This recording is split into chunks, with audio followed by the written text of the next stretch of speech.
బాధతో కృంగిన నేస్తమా, గురిలేని బ్రతుకుతో అలసిన ప్రాణమా, తన కరములు చాచి నిన్ను పిలుచుచున్నాడు, తన కరములు చాచి నిన్ను పిలుచుచున్నాడు. ఆదరిస్తాడు, ఆదరిస్తాడు యేసు ఆశ్చర్యకరుడు, యేసు ఆశ్చర్యకరుడు, యేసు ఆశ్చర్యకరుడు. Praise the lord. యేసు ఆశ్చర్యకరుడు అనుదిన వాగ్దానం. ఈరోజు దేవుని వాక్యాన్ని చదువుకొని ప్రభునామాన్ని మహింపరుద్దాం. కీర్తనలు 51వ కీర్తన 10వ వచనాన్ని చదువుతున్నాను. దేవా, నా యందు శుద్ధ హృదయము కలుగజేయము, నా అంతరంగంలో స్థిరమైన మనసును నూతనముగా పుట్టించుము. దేవునికి మహిమ కలుగును గాక.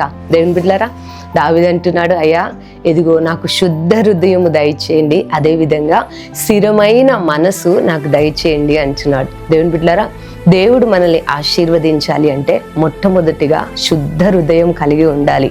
ఎందుకంటే మన దేవుడు పరిశుద్ధుడు, ఆయన శుద్ధ హృదయం కలిగిన వాడు. కాబట్టి ఆయన బిడ్డలమైన మన హృదయంలో పాపముతో నింపబడేటట్టుగా ఉండదు, కానీ మన హృదయం ఎప్పుడు కూడా ఎలా ఉండాలి? శుద్ధముగా ఉండాలి. అయితే దేవుని బిడ్డల దేవుని వాక్యం సెలవిస్తుంది, స్థిరమైన మనసు నా హృదయంలో పుట్టించుమయ్యా అంటున్నాడు. దేవుని బిడ్డ, చాలా మంది స్థిరమైన మనసు అనేది ఉండదు. చూడండి, కొంతమంది కొన్ని బిజినెస్లు ప్రారంభిస్తారు. ఏమంటారంటే, ఈ బిజినెస్ చేయాలనుకుంటున్నాను, ప్రార్థన చేయండి అమ్మా, ప్రార్థన చేయండి అయ్యా అంటారు. ఆ తర్వాత మళ్ళీ ఒక 2 వీక్స్ తర్వాత ఈ బిజినెస్ కాదు ఆ బిజినెస్ చేయాలనుకుంటున్నాను అంటారు. కొంతమంది చదువుకునే పిల్లలు వచ్చి అంటారు, ఈ స్టడీ చేయాలనుకుంటున్నాను అంటారు. మళ్ళీ కొన్ని రోజుల తర్వాత ఇది కాదు ఇంకొకటి చేయాలనుకుంటున్నాను అంటారు. మరి ఈ ఉద్యోగం చేయాలనుకుంటున్నాను అంటారు. మరలా కొంత తర్వాత మరలా ఇది కాదు ఇంకొకటి అంటారు. కొంతమంది అంటారు, ఉపవాసం ఉండి ప్రార్థన చేయాలనుకుంటున్నాను అని వచ్చి ప్రార్థన చేస్తారు.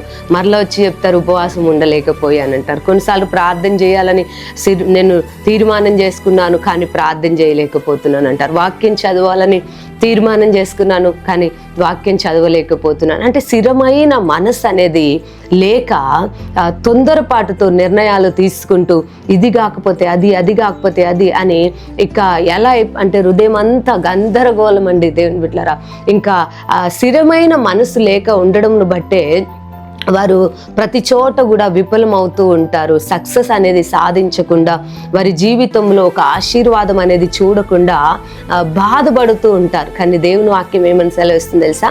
నువ్వు నీ జీవితంలో నువ్వు పైకి రావాలన్నా, ఒక ఉన్నతమైన శిఖరము నువ్వు ఎక్కాలన్నా, దేవుడు నిన్ను దేశం యొక్క ఉన్నత స్థలములో దేవుడు నిన్ను నిలబెట్టాలంటే మొదటిగా నీకు కావాల్సింది ఎంతో తెలుసా? స్థిరమైన మనసు కావాలి. హల్లెలూయా. ఈరోజు దేవుని బిడ్డలారా, ఎన్నో వాక్యాలు, ఎన్నో వాగ్దానాలు మీరు వింటున్నారు. కానీ ఎప్పుడైనా స్థిరమైన మనసు నాకు దయచేయండి ప్రభు అని ప్రార్థన చేశారా? ఎందుకంటే మీరు వింటున్నారు కానీ ఆ వాగ్దానం మీ జీవితంలో నెరవేర్చబడకపోవడానికి గల కారణం ఏంటో తెలుసా? మీరు స్థిరమైన మనస్సు కలిగి ఉండట్లేదు. కాబట్టే కొన్నిసార్లు మీరు ఎంత ప్రయత్నం చేసినా, ఎంత కష్టపడ్డా, ఎన్ని రకాలుగా మీరు ముందుకు వెళ్ళినా ఆ ఒక ఆశీర్వాదాన్ని మీరు చూడలేకపోతున్నారు. అయితే ఈరోజు నువ్వు వాక్యం చదివే విషయంలోనైనా, దేవుని వెంబడించే విషయంలోనైనా, దేవుని వాక్యాన్ని వినే విషయంలోనైనా, ఇదిగో నీ స్టడీస్ పైన నువ్వు మంచి నిర్ణయం తీసుకొని మైండ్ పెట్టి నువ్వు చదవాలన్నా, లేదంటే నువ్వు మంచి స్థానంలో నిలబడాలంటే, ఒక బిజినెస్ ప్రారంభించాలంటే దాంట్లో ఎన్నో కష్టాలు నష్టాలు ఎన్నో ఎదురవుతాయి. అంత మాత్రాన మనం విడిచి ఇంకొక దాన్ని వెతకాలి, దాని తర్వాత ఇంకొకటి. ఇది కాదండి.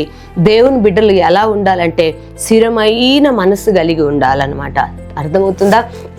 చంచలత్వమైన మనసు కలిగి ఉండదు దేవుని బిడ్డలారా. స్థిరమైన మనసు కలిగి ఉండాలి. ఎప్పుడైతే మనం స్థిరమైన మనసు కలిగి ఉంటారో మీరు చేసే ప్రతి పనిని కూడా దేవుడు ఏం చేస్తాడు? దీవిస్తాడు. శుద్ధ హృదయం మీలో ఉన్నప్పుడు మీరు స్థిరమైన మనసు మీకు దేవుడు ఇస్తాడు. దేవుని బిడ్డలారా, మీరు అడగండి. చాలా నష్టపోయారేమో, చాలా ప్రయత్నాలు చేశారేమో, ఇంతవరకు మీరు ఆ ఒక ఆశీర్వాదాన్ని, మీరు అనుకున్న ఆ ఒక స్థానానికి, ఆ ఒక గురికి మీరు చేరలేకపోయారేమో, ఆ గురి వద్దకు మీరు పరిగెత్తలేకపోతున్నారేమో. కారణం స్థిరమైన మనసు లేదు. అయితే ఈరోజు దేవుని అడగండి. ఎందుకంటే దేవుని వాక్యం సెలవిస్తుంది, అడిగినప్పుడు అంటే ఆయన అనుగ్రహిస్తాడంట, ఆత్మను అనుగ్రహిస్తాడంట. జ్ఞానం కొద్దుకుంటే మీరు నన్ను అడగండి అంటున్నాడు దేవుడు, నేను జ్ఞానం ఇస్తానంటున్నాడు. మరి స్థిరమైన మనసు కూడా అడగండి. దేవుని బిడ్డలారా, ఆయన మీకు స్థిరమైన మనసుని ఇస్తాడు. ఆయన స్థిరమైన మనసు మిమ్మల్ని స్థిరపరుస్తుంది, మిమ్మల్ని బలపరుస్తుంది. మీరు మంచి నిర్ణయాలు తీసుకునేటట్లుగా, మీరు ఉన్నతమైన శిఖరాలు ఎక్కేటట్లుగా దేవుడు మీకు సహాయపడతాడు. కాబట్టి ఈ ఉదయకాలంలో ఒక మంచి నిర్ణయం తీసుకొని ఆ ఒక నిర్ణయ ప్రకారం ముందు అడుగు వేయి. దేవుడు నీకు సహాయపడి నిన్ను ఆదుకోబోతున్నాడు, నీకు తోడై ఉండి ప్రభువు నేను నడిపించబోతున్నాడు. కాబట్టి ఈ సమయంలో మీకు ఒక చిన్న ప్రార్థన చేస్తాను. దయచేసి కళ్ళు మూసుకోండి. పరిశుద్ధుడా, మీకు వందనాలు. అవునాయన, ఎంతో మంది అయ్యా ఇదిగో ఈరోజు ఈ బిజినెస్ అంటారు, రేపు ఇంకొకటి అంటారు, ఈరోజు ఇది చదువుకోవాలి, రేపు ఇంకొకటి అయ్యా ఇదిగో ఎన్నో నిర్ణయాలు తీసుకుంటూ తొందరపడుతూ ప్రభువా ఇదిగో నాయన స్థిరత్వము లేక అయ్యా ఇదిగో నలిగిపోతూ అయ్యా ఇదిగో కరెక్ట్గా వారు మార్గాన్ని ఎంచుకొని నడవలేని స్థితిలో చాలా మంది ఉంటున్నారు. ఈరోజు మీరు వాగ్దానం ద్వారా మాట్లాడారు ప్రభువా, ఎంతమంది అయితే కోరుకుంటున్నారో నాకు స్థిరమైన మనస్సు నాకు పుట్టించండి ప్రభువా అని కోరుకుంటున్న వారందరూ నీ వలన అది పొందుదురుగాక, స్థిరపరచబడుదురుగాక, వారి మనస్సు స్థిరమైన మనస్సుగా ఉండునుగాక. ప్రార్థించే విషయంలో, మందిరానికి వచ్చే విషయంలో, నిన్ను వెంబడించే విషయంలో, వారు తీసుకునే మంచి నిర్ణయాల విషయంలో స్థిరముగా వారు నిలబడుదురుగాక నాయన. అలాంటి కృపనిచ్చిన ఆయన మీ నామానికి మహిమను పొందమని యేసు నామంలో ప్రార్థిస్తున్నాను తండ్రి. ఆమెన్.